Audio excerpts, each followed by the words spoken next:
continue our conversation around leadership, but this time we bring in Owodunni. He's a politician and city councillor at Kitchener in Ontario, Canada. He's been here before. Welcome back to the program. Good morning. Thank you. It's a pleasure being here with both of you. Yeah. Thank you. When you are talking about so youth, this is your second coming. This is my second one. You're talking about youth. I'm youth too. I'm not a youth. I don't like to go, because Nigeria contextualizes things. I think Nigeria takes it as far as 35 or so, but youth actually should end maybe 29 or 30 most, but we try to push the boundaries to 35, sometimes to push it to 40, and now way past all of that.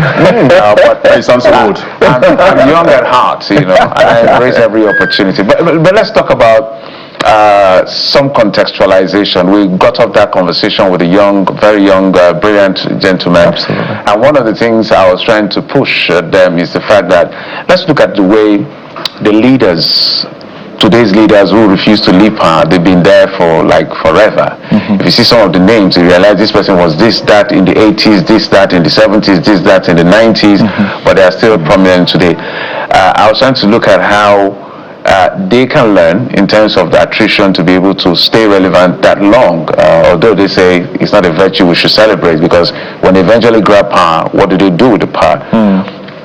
But let's come to Canada, where you are. How does it play out in terms of, do we have the same scenario of people who have been in perpetually in power, still in power, or there is the turnover that is healthy? Well, I will say it varies. There are 3 levels of government. In some areas, we call it 4-tier government. And so I'll give you an example. There's a mayor that is almost 80 years old and is seeking re-election. We have an election coming up in Cameroon. He's Canadian, born and raised in Canadian, and he is seeking re-election again, and he is 80 years old. And so in a conversation like that, it's a well-known city, it's a growing city, it's a popular city, and there are complaints within the city now where people are saying, Oga, it's time for you to step down and give other people an opportunity. And Oga is not willing to do that. He feels he's still strong enough to be able to do it. So there are people that have done that. There are people that have served 4 terms, 5 terms. Our laws do not hold you back in terms of the number of times that you can run. So, for example, your prime minister can be there for as long as he wants and be re-elected for as long as he wants. Although, usually what they say, the power of the people is really important in Canada. And what usually happens is at some point, people want change. They want a new person. They want a fresh face. They want fresh ideas. And they're more than willing. They know they have the power to be able to vote those people out. And by the time people start reading the signs, they're able to graciously step out. It's either you graciously step down, or you are asked to step aside completely as well. The provincial leader of the Liberal Party, she recently, she only got I believe it was 59% or something like that when it came to re-election bid for the leader of the party, and she decided to step down. She didn't feel that she got the full support of the party, and she decided to step down and went to look for something else. I think at the end of the day, the key thing is, before you go into politics, many times people already had a career going, so you have something to go back to. I don't know if you understand what I mean. So I do have colleagues who were in politics, who lost their election or decided to step down or decided to go back to whatever it is that they were doing, and it was not the end of the world decision for them because they had something to go back to. And that is a critical factor. If you don't have something to go back to, that's when, by fire, by force, I must stay here for as long as I need to be. I was going to even just ask that question as to whether or not politics should be seen as a career for some people. But since you've answered that, because for some, they don't get it, they can practically be depressed because some people in this part of the world want to stay in the corridors of power for as long as possible. But why is leadership such a big challenge in this part of the world? I mean, you've mentioned that, there's a councillor who is about 80. President Donald Trump, I think, is in his 80s as well. Joe Biden as well, practically. But these people found themselves in countries where they have very strong institutions. And even at 80, you will see them very agile For every time you're seeing Donald Trump about to board the chopper, he grants interviews. That's not the case with our politicians in the continent. Paul Biya has not been seen in Cameroon since he won the elections, and I mean for 40 years plus. And although I think he visited recently. Recently, yes, I heard that. Yeah. So Switzerland is his permanent home, according to. But why is leadership such a big challenge? Because we're just talking just before the show that you're a city councillor in Canada, same structure in Nigeria, but the results totally different. Why? That's a deep conversation, and that is a long conversation that we do need to have. Number one, I think systems are important. Where are we pulling our future leaders from? Where are they being trained? What is the succession planning program that is put in place? A politician heard me speak at an event in Canada and approached me and said, "Have you ever thought about running for public office?" That was how I was recruited. So I was not in. So you didn't give any. There was not like godfatherism, or you didn't give anybody any. You didn't go to give. In this part, we give cola. No, I was literally just approached. Heard me speak. This individual is eloquent, and it looks like I was doing community service already. Wow. So most of the parties that I'm aware of, that I've had conversations with, they're looking for people that have a particular track record, and they want that track record, those individuals that have those track records, to be part of their party, to represent their party. I don't know if you understand what I mean. So you will notice whether one particular party, they're looking for people that are successful in business or successful entrepreneurs that are doing quite well in their careers, because they know that if you come in, you will come in to serve. You are not coming there to grab.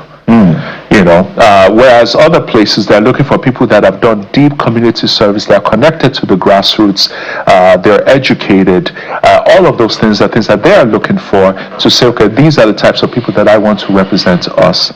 They are telling you your profile as they're sitting with you because they have watched and observed you for a while. They actually have people within the party who are seeking for the next potential MPs, MPPs, next potential senators, next potential ministers. There are people that are doing that constantly. So when you have that type of system in place, it is easier to be able to churn out much better politicians, because the politicians did not come randomly out of nowhere. The politicians who are being cooked somewhere, quote unquote, and then they're being developed. So there is a succession planning, there are programs that have been put, systems that they're using to filter through to get the right people to be able to join. That makes a big difference. So it's a system issue. If the system is fixed, is corrected, it makes a big difference at the end of the day. So let's talk about, there's no perfect system anywhere. There's not. America has their issues.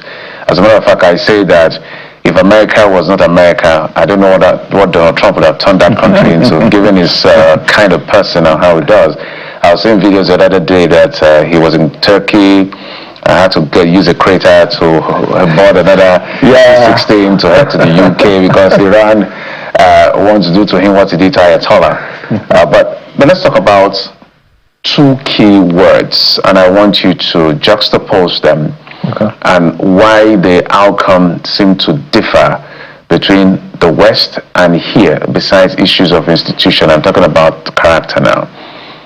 Service and survival.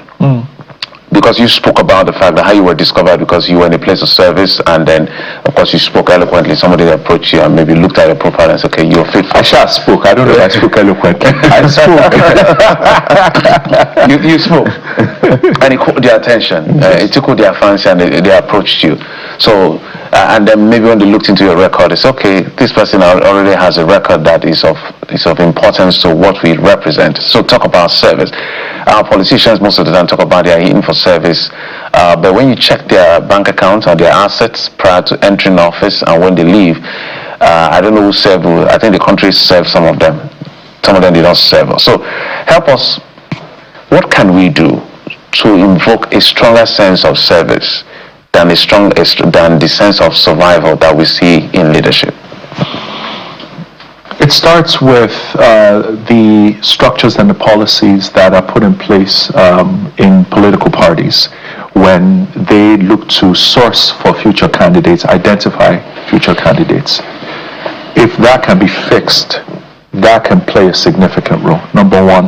Number two, when candidates are going campaigning, we ought to hear and see what their previous, the things that they've done before. What have you done before to show us where you are taking us?